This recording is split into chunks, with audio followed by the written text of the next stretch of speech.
بسم اللہ الرحمن الرحیم۔ شروع اللہ کے نام سے جو بڑا مہربان نہایت رحم کرنے والا ہے۔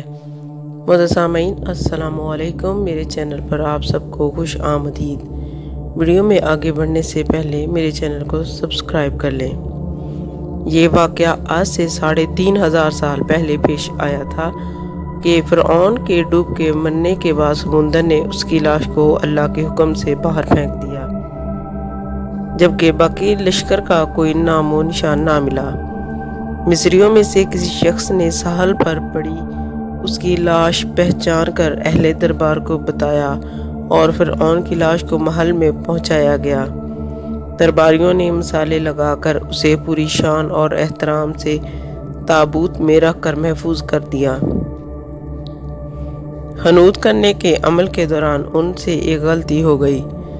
فرعون کیونکہ سمندر میں ڈوب کر مرا تھا اور مرنے کے بعد کچھ عرصہ تک پانی میں رہنے کی وجہ سے اس کے جسم پر سمندری نمکیات کی ایک تہ جمی رہ گئی تھی۔ مصریوں نے اس کی لاش پر سے نمکیات کی وہ تہ صاف نہ کی بلکہ اسی طرح رہنے دی اور اسے اسی طرح حنوط کر دیا۔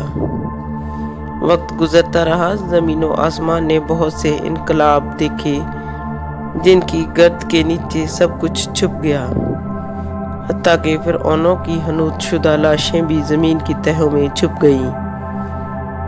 ان کے نام صرف کتابوں اور ان کی تعمیرات اور لوگوں کے ذہنوں میں ہی رہ گئے۔ اس واقعے کے 2000 سال بعد اس دنیا میں اللہ کے آخری نبی حضرت محمد صلی اللہ علیہ وآلہ وسلم تشریف لائے۔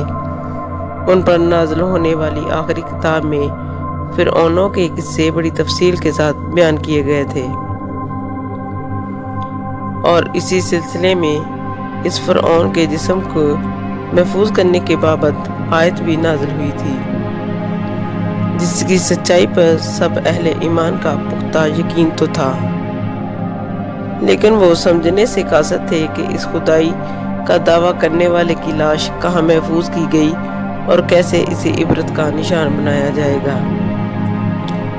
سن 1871 میں مصر کے ایک شہر الغورنیہ سے تعلق رکھنے والے غریب اور معمولی چور احمد عبد الرسول کو فرعونوں کی حنوط شدہ لاشوں کی طرف جانے والے خفیہ راستے تک رسائی مل گئی۔ احمد عبد الرسول نوادرات چوری کر کے بیچا کرتا تھا۔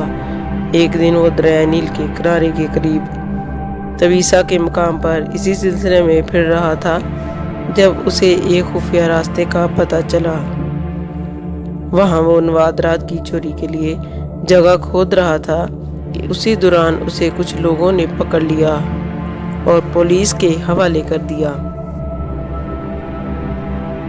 وہ جس جگہ کو کھود رہا تھا وہاں سے ملنے والے راستے کو سن 1891 میں دوبارہ کھدائی کی گئی۔ ممیوں کے ساتھ اس غرق ہونے والے فرعون کی لاش بھی مل گئی۔ اس کے کفن پر سینے کے مقام پر اس کا نام لکھا ہوا تھا۔ ان ممیوں کو ماہرین قاہرہ لے گئے۔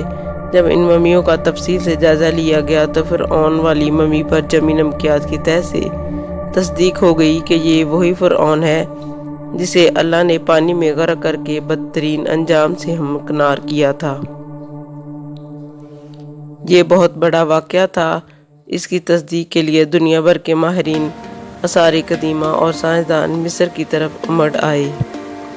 مختلف سائنسی ٹیسٹ کرنے کے بعد دنیا بھر کے سائنسدانوں نے تصدیق کر دی کہ دوسری سب لاشوں کی نسبت صرف فرعون کی لاش پر ہی سمندری نمکیات کی تہ جمی ہوئی ہے۔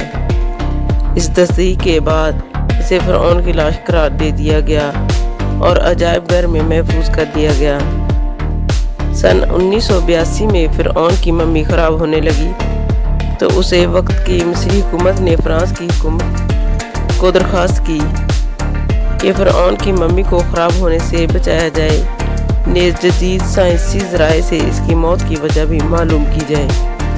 چنانچہ مصری اور فرانسیسی حکومت نے مل کر ممی کو فرانس لے جانے کا انتظام کیا۔ جب فرعون کی لاش کو فرانس پہنچایا گیا تو ایئرپورٹ پر اس دور کے فرانسیسی صدر بذات خود، حکومت کے اعلیٰ عہدیداروں،